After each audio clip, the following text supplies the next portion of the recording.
Hi friends, ఇప్పుడు మనం వచ్చేసి కొండపోషమ్మ దగ్గర ఉన్నాము. అది కొమరవెల్లి మల్లన్నని దర్శనం చేసుకున్న తర్వాత అందరూ ఇక్కడికి వస్తారు. కొండపోషమ్మని దర్శనం చేసుకొని బోనాలు ఎక్కించి సో అమ్మవారి దర్శనం అయితే చేసుకుంటూ ఉంటారు. జాతర అప్పుడు వెళ్తే చాలా క్రౌడ్గా ఉంటుంది.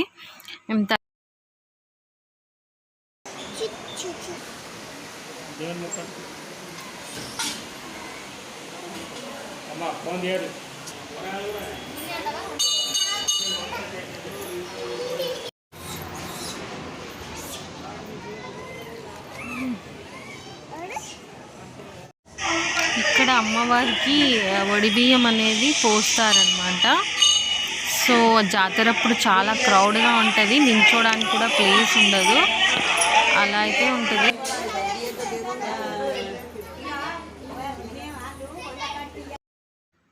ఇక్కడ ఈ అమ్మవారి దగ్గర బోనం చేస్తాం కదండి, ఆ బోనం ఇక్కడ ఎక్కిస్తారనమాట.